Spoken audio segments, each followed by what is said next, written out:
Khi làm một việc gì đó, hãy tự cho bản thân và đối phương một khoảng hòa hoãn. Đừng quá cực đoan, cứng nhắc và làm lớn mọi chuyện lên.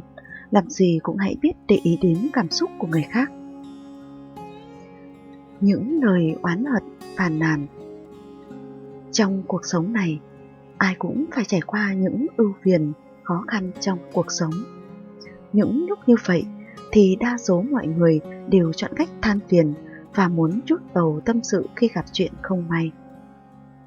Nhưng nếu bạn coi việc phàn nàn, oán hận như một thói quen, bạn sẽ bắt đầu phàn nàn, oán trời trách đất về những chuyện không vui, thì chính bạn sẽ tổn thương lâu dài mà thôi. Bởi vì những người luôn than phiền, phàn nàn sẽ luôn cảm thấy cuộc đời chỉ toàn màu bi quan tăm tối. Khi xảy ra vấn đề, họ chỉ biết đổ lỗi cho người khác và không hài lòng về những người xung quanh. Thực tế thì đây là biểu hiện của sự kém cỏi. Họ sẽ chỉ dùng thái độ tiêu cực để né tránh những vấn đề này, thay vì nghĩ cách sẽ cố gắng vượt qua. Những người luôn phàn nàn về cuộc sống sẽ đánh mất đi động lực trong công việc cũng như cuộc sống. Điều này sẽ chỉ gây hại cho bản thân mà thôi.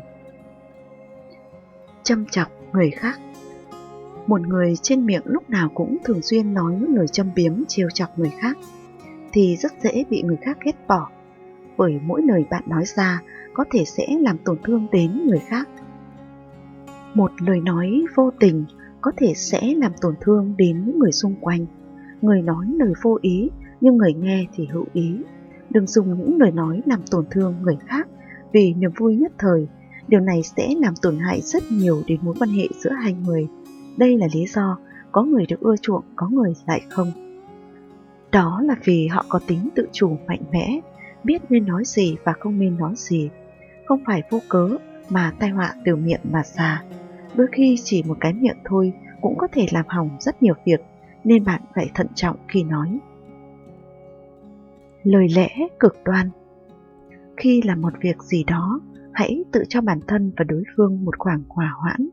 Đừng quá cực đoan, cứng nhắc và làm lớn mọi chuyện lên. Làm gì cũng hãy biết để ý đến cảm xúc của người khác. Khi xảy ra mâu thuẫn, đừng quá kiên quyết cho rằng lời của đối phương là sai. Nhất định bạn phải quản lý cái miệng của mình thật tốt trước đã. Đôi lúc bạn nói quá nhiều mà chẳng biết lắng nghe người khác. Đó là biểu hiện của sự thiếu tôn trọng người khác. Đừng lúc nào cũng nói với người khác bằng giọng ra lệnh.